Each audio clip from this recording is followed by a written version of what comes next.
ఈరోజు ఇక్కడ ఈ పత్రికా సమావేశం ఏర్పాటు చేయడానికి ముఖ్య ఉద్దేశం,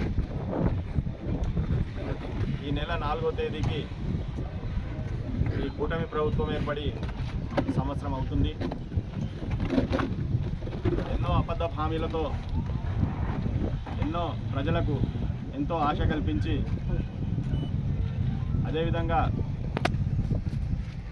జగన్మోహన్ రెడ్డి గారి పాలన కంటే కూడా మంచి పాలన అందిస్తామని చెప్పి ఈరోజు సంవత్సరం కిందట వాళ్ళు ఎన్నికల ప్రచారంలో ఎన్నో హామీలు ఇవ్వడం జరిగింది. ఈ రోజుకు సంవత్సరం అవుతున్నా కూడా ఏ ఒక్క విషయంలో కూడా హామీని నెరవేర్చుకోలేక ప్రజలను మాయమాటలు చెప్పి వెన్నుపోటు పొడిచారనే విషయాన్ని రాష్ట్ర ప్రజలకు తెలియజేయడానికి జూన్ 4వ తేదీ ఏర్పాటు చేసినటువంటి వైఎస్ఆర్ కాంగ్రెస్ పార్టీ ఒక కార్యక్రమాన్ని ఏర్పాటు చేసింది. ప్రజలందరినీ కూడా భాగస్వాములు చేసి వాళ్ళకు జరిగినటువంటి ఏదైతే హామీలను అమలుపరచకపోవడము, వాళ్ళని ఏ విధంగా మభ్యపెట్టి ఈ రకంగా ప్రజలు ఏదైతే మాటలు చెప్పి మాయమాటలు చెప్పి ఏ విధంగా అయితే వాళ్ళని మోసం చేశారో వాళ్ళకి మళ్ళీ ప్రజలకందరికీ కూడా గుర్తు చేయాలి, ప్రజలందరికీ కూడా తెలియజేయాలనే ఉద్దేశంతో జూన్ 4వ తేదీని రాష్ట్ర వ్యాప్తంగా కూడా వెన్నుపోటు దినంగా భావిస్తూ కార్యక్రమాల్ని ఏర్పాటు చేయడం జరిగింది. ఆ రోజు అందరూ వైఎస్ఆర్ కాంగ్రెస్ పార్టీ నాయకులైతేనేమి, వైఎస్ఆర్ కాంగ్రెస్ పార్టీ సభ్యత్వం ఉన్నటువంటి వాళ్ళైతేనేమి, వివిధ హోదాల్లో ఉన్నటువంటి నాయకులైతేనేమి, అదేవిధంగా 4వ తేదీ ప్రజలను అందరినీ కూడా మొబిలైజ్ చేసి ఒక కార్యక్రమం గూడూరులో మేము అనుకుంటున్నాం. ఈ కార్యక్రమాన్ని గూడూరులోన ఆ రోజు రాజశేఖర రెడ్డి విగ్రహానికి తర్వాత అక్కడ చిన్న కార్యక్రమం ఏర్పాటు చేసుకొని సంబంధిత మండల కార్యాలయంలో మేము ఎంఆర్ఓ గారికి వినతి పత్రాన్ని ఇవ్వడం జరుగుతుంది. ముఖ్యంగా ఈ ఏడాది పాలనను మనం విశ్లేషించుకుంటే,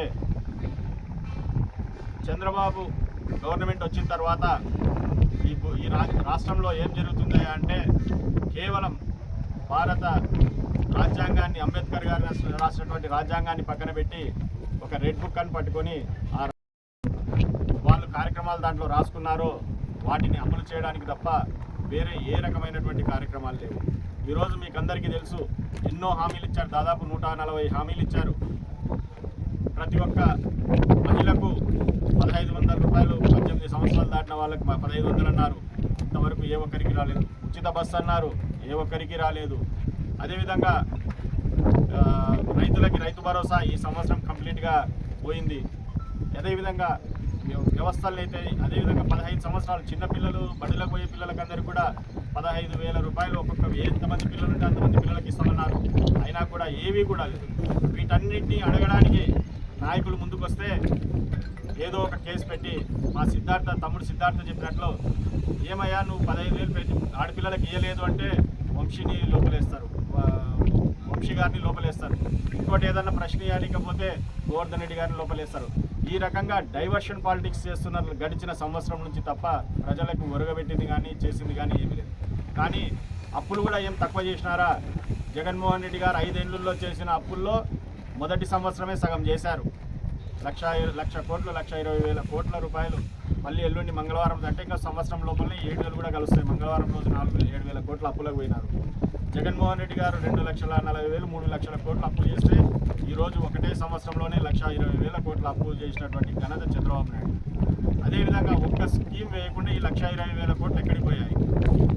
కేవలం ఆయనకున్నటువంటి ఒకే ఒక ఈ రాష్ట్ర ప్రజలందరినీ కూడా, మిగతా అన్ని ప్రాంతాలని కూడా ఆయన ఎండగొట్టి ఈరోజు కేవలం అమరావతి అనే ఒక కాన్సెప్ట్తో ముందుకు పోయి, రాజధాని అనే దీంతో ముందుకు పోయి దానికి ఈ డబ్బులన్నీ కూడా పెట్టి ఈ అప్పు భారాన్నంతా కూడా ఆయన ఒక ప్రాంతాన్ని మాత్రమే డెవలప్ చేయడానికి ఈ భారాన్నంతా కూడా ఆయన మిగతా రాష్ట్ర ప్రజలందరి మీద కూడా వేస్తున్నారని చెప్పి ప్రజలు గుర్తుపెట్టుకోవాల్సిందిగా మేము కోరుతున్నాము.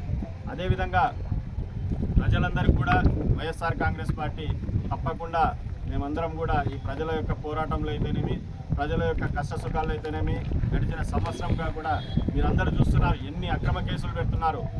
నియోజకవర్గంలో అయితేనేమి, జిల్లాలో అయితేనేమి, రాష్ట్రంలో అయితేనేమి ఎవరికి కూడా మాట్లాడడానికి కూడా స్వేచ్ఛ లేకుండా భయభ్రాంతులకు గురి చేస్తున్నారు. కానీ ఇది ఎల్లకాలం సాగదు. భయం అనేది కొంతవరకు ఉంటుంది, కానీ తెగించిన తర్వాత ఎవరికి భయపడే పరిస్థితులు ఉండవని చెప్పి నేను ఈరోజు తెలుగుదేశం కేడర్ వాళ్ళకు కూడా చెప్తున్నాను. అయ్యా, ఇంతవరకు కూడా ఇవన్నీ కూడా నేను తెలుగుదేశం పార్టీకి నిజమైన కార్యకర్తలను కూడా నేను తప్పుపట్టాను. ఎందుకంటే ఇప్పుడు ఈ పార్టీలోకి వచ్చి ఇంకా ఏం జరుగుతుంది భవిష్యత్తు గురించి ఆలోచన లేని వాళ్ళే ఇటువంటి దుర్మార్గాలు, ఇటువంటి చిల్లర శాస్త్రాలు చేస్తున్నారు, ఇటువంటి ఇబ్బందికర పరిస్థితులు పెడుతున్నారు తప్ప మొదటి నుంచి ఆ పార్టీ మీద అభిమానం ఉన్న వాళ్ళు ఎవరు కూడా ఇటువంటి దుర్మార్గాలకు కానీ ఇటువంటి ఇప్పుడు ఎందుకంటే వాళ్ళు ఆల్రెడీ అనుభవించుంటారు కొన్ని సమస్యలు. భవిష్యత్తులో మనం ఈరోజు ఇది చేస్తే దానికి రెట్టింపుగా ఇంకో రకంగా ఉంటుంది అనేది తెలుసు వాళ్ళకి. ఇవన్నీ కూడా తెలియని వాళ్ళు చేస్తున్నారు. ఏదో ఇప్పుడిప్పుడు పార్టీలో ఉండి పార్టీలో చేరి లేదంటే యువకులు ఎప్పుడు భవిష్యత్తులో ఎప్పుడు దెబ్బతినే వాళ్ళు చేస్తున్నారు. నేను అందరికీ ఒకటే చెప్తున్నా, ఈరోజు మీరు ఎంత ఇస్తారో దానికి రెండింతలు మేము రేపు పొద్దున ఇవ్వబోతున్నాము. అది ఏ రకంగా అనేది మీరే చూస్తారని చెప్పి మేము తెలియజేసుకుంటూ, ఎవరు కూడా వైఎస్ఆర్ కాంగ్రెస్ పార్టీ కార్యకర్తలు అయితేనేమి, నాయకులు అయితేనేమి ఎవరికి భయపడాల్సిన పని లేదు. వచ్చే కాలం అంతా కూడా మనదే. మీరందరూ కూడా ప్రజలకు అనుకూలంగా ప్రజలతో పాటు ఉండి ప్రజల కార్యక్రమాల్లో మనమందరం బాగా ప్రజలతో పాటు మన ఉద్యమాల్లో పాల్గొందాము, ప్రజలను చైతన్యపరుస్తాము. ఎందుకంటే జగన్మోహన్ రెడ్డి గారు ఈ ప్రతి సంవత్సరం కూడా 70,000 కోట్లు దాదాపు 70,000 కోట్లు ఇచ్చేవాళ్ళు ప్రజలకు. ఈరోజు 7,000 కోట్లు కూడా రాలేని పరిస్థితి. ఒక్క పెన్షన్ తప్ప ఆయన ఏది ఇవ్వట్లేదు. ఇటువంటి పరిస్థితుల్లో ప్రతి ఒక్కరు కూడా ఆలోచన చేయండి. రాబోయే కాలం ఖచ్చితంగా కూడా వైఎస్ఆర్ కాంగ్రెస్ పార్టీదే, రాబోయే ప్రభుత్వం కూడా మనదే. నేను తెలుగుదేశం పార్టీ వాళ్ళకు కూడా నేను ఒకటే హెచ్చరిక చేస్తున్నా, దయచేసి మీరు ఏదన్నా మీకు అధికారం ఇచ్చారు ప్రభుత్వం ఏర్పాటు చేసి, దయచేసి గ్రామాల్లో అభివృద్ధి పెట్టండి, అభివృద్ధి చేయండి. మా వైపు నుంచి కూడా సహకారం ఉంటుంది. కక్షలు కార్పణ్యాలు చేస్తే మీరు చేసే ఒక 4 ఏళ్ళు చేయగలరేమో, కానీ మేము ఇంకా మేము ఎంత దూరమైనా కూడా దాన్ని ఎంత ముందుకైనా కూడా తీసుకోవడానికి మేము కూడా సిద్ధంగా ఉన్నామని చెప్పి మేము తెలియజేసుకుంటూ, జూన్ 4వ తేదీ ఈ వెన్నుపోటు దినానికి సంబంధించి ప్రతి ఒక్కరూ కూడా ముందుకొచ్చి ప్రజల్ని చైతన్యం చేసి 4వ తేదీ గుడూరులో జరిగే కార్యక్రమానికి మీ అందరి సహాయ సహకారాలు కూడా కావాలని చెప్పి మీ అందరూ కూడా ఆ రోజు జన సమీకరణ చేసి ఒక గొప్పగా ఇంకా మనం ప్రజలకు ఒక మంచి మెసేజ్ని ఇవ్వాలని చెప్పి కోరుకుంటూ సెలవు తీసుకుంటాం. జూన్ 4వ తేదీ సంవత్సరం గడిచింది. కూటమి ప్రభుత్వం అధికారంలోకి వచ్చి మరి ప్రజల పక్షాన ప్రజలు ప్రతిపక్షంలో ఉండమని తీర్పు చెప్పిన తర్వాత ఏదైతే హామీలు ఇచ్చి అధికారంలోకి వచ్చినటువంటి కూటమి ప్రభుత్వము ప్రజల పట్ల చేసినటువంటి అన్యాయాన్ని వారి గొంతుకై వినిపించడానికి జూన్ 4న వెన్నుపోటు దినోత్సవంగా మరి పార్టీ పిలుపునిచ్చినటువంటి కార్యక్రమాన్ని కార్యకర్తలందరితోటి హర్షవర్ధన్ రెడ్డి గారి నాయకత్వంలో ప్రజలకు తెలియజేయాలని కోడుమూరు నియోజకవర్గం తరఫున మరి మీ అందరికీ విజ్ఞప్తి చేస్తూ, ప్రజలకు ఏదైతే హామీలు ఇచ్చినారో ప్రజలకు పాలన అందిస్తామని చెప్పినటువంటి కూటమి ప్రభుత్వం ఘోరంగా విఫలమైన సంగతి మీ ద్వారా ప్రజలందరికీ తెలియజేయడం జరుగుతుంది. ముఖ్యంగా ఆరోగ్య రంగంలో ఏదైతే చెప్పినారో విప్లవాత్మకమైన మార్పులు ప్రపంచంలోనే మరి ఆరోగ్య రంగంలో తీసుకొచ్చినటువంటి విప్లవాత్మకమైన మార్పులను సమూలంగా తుంగలో తొక్కి దాన్ని మూలపడేసిన విషయాన్ని ప్రజలందరూ గమనించాలి. ఆరోగ్య వ్యవస్థలో ఏదైతే ఉందో దాన్ని అనారోగ్యం, వైఎస్ఆర్ హెల్త్ క్లినిక్ల దగ్గర నుంచి అక్కడ ఉన్నటువంటి సిబ్బంది నియామకాల దగ్గర నుంచి దేనిని కూడా పట్టించుకోకుండా గాలికి వదిలేసినటువంటి వైనాన్ని ప్రజలందరూ గమనించారు. అన్నింటికంటే ముఖ్యంగా మరి ఆరోగ్యశ్రీలో నిర్వీర్యం చేయడం జరిగింది. ఇక మిగిలిన హామీల గురించి నేను చెప్పేదానికంటే ప్రజలందరూ చాలా వెయ్యి కళ్ళతో గమనిస్తున్నారు. అందరూ చెప్పినారు పథకాల్లో నీకు 15, నీకు 15, నీకు 15 ఇచ్చిందేమీ లేదు. మరి ఏమైనా మాటలు చెప్తే డైవర్షన్ పాలిటిక్స్ చేయడం మొదలుపెట్టినారు. ఏదైనా గొంతు విప్పి మాట్లాడడానికి పోతే మరి వాళ్ళ మీద కేసులు పెట్టడం దగ్గర నుంచి మరి అన్నింటికంటే ముఖ్యంగా ఏదో ఒక నింద వేసి పట్టకాల్చి మొహం మీద వేసినట్టు ఏదో ఒక నింద వేయడం, స్కాములు అని చెప్పడం అంతే తప్ప ప్రజల యొక్క పాలనను గాలికి వదిలేసిన సంగతి మరి నిరసన తెలుపుతూ ప్రజల పక్షాన పోరాటానికి జూన్ 4న మేమందరం వైఎస్ఆర్సీపీ కార్యకర్తలందరం ప్రజల పక్షాన ఉండబోతున్నాం. అన్నింటికంటే ముఖ్యంగా రెండు రాజ్యాంగం అని చెప్పి అంబేద్కర్ రాజ్యాంగాన్ని పక్కన పెట్టి పోలీసు అధికారులను సైతం అరెస్ట్ చేస్తున్నటువంటి వైనాన్ని ఇంతవరకు ఎక్కడ కనివిని ఏ రాష్ట్రంలో కూడా చూడలేదు. ఐపీఎస్ అధికారులు ఎవరైనా కూడా నిబద్ధతతో పనిచేస్తున్నటువంటి అధికారులను కూడా అరెస్ట్ చేసి మరి ప్రజలకు ఏం సంకేతం ఇవ్వాలనుకుంటున్నారో వారే చెప్పాలి. ఆంధ్రప్రదేశ్ ప్రభుత్వం, కూటమి ప్రభుత్వం మరి వాళ్ళలో ఉన్నటువంటి ఏదైనా వాళ్ళ కార్యకర్తల అసంతృప్తిని పక్కదారి మళ్లించడానికి పాలనను ముందుపడడం జరిగింది. ఇవన్నింటినీ కూడా మరి కార్యకర్తలు గత పాలనలో జగన్మోహన్ రెడ్డి గారు ప్రజల పక్షానే ఏదైనా ఉందంటే సంక్షేమం చేయాలని, ప్రజలకు చేరువవ్వాలని కార్యకర్తలను కొంచెం విస్మరించిన మళ్ళీ రాబోయే రోజుల్లో కార్యకర్తలకు అండగా ఉండడానికి మా అందరి తరఫున మేము వైఎస్ఆర్ కార్యకర్తలకు పిలుస్తున్నాం. ఎప్పుడైనా కార్యకర్తలకు అండగా ఉంటాం.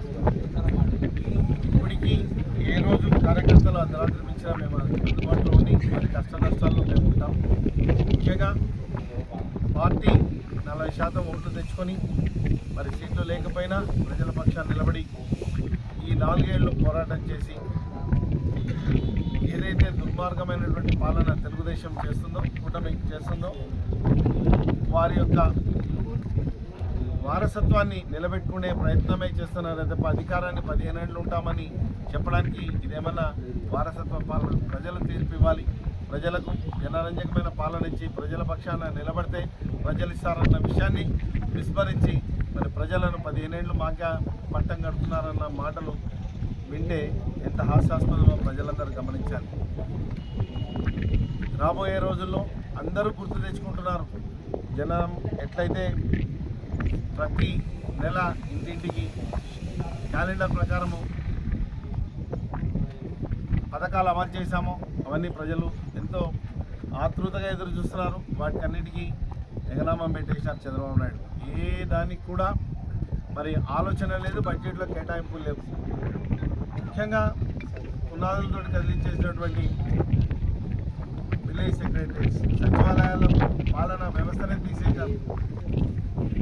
వేల మంది వాలంటీర్ల దగ్గర నుంచి మరి అన్ని అవుట్సోర్సింగ్ ఉద్యోగాలన్నీ తీసేశారు. ఇప్పుడు ప్రజలందరూ నిరుద్యోగులుగా ఉన్నారు.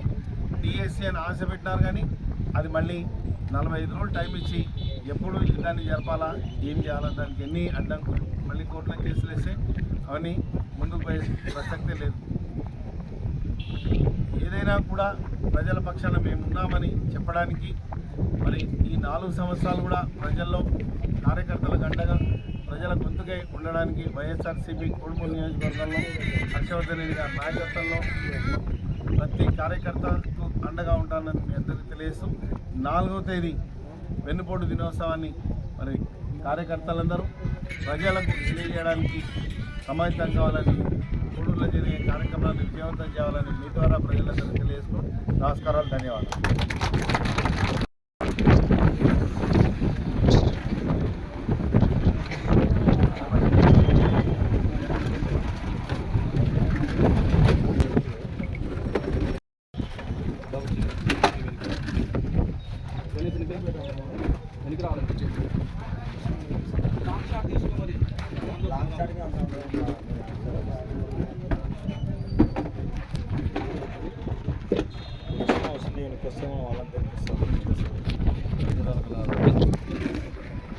ఓకేనా?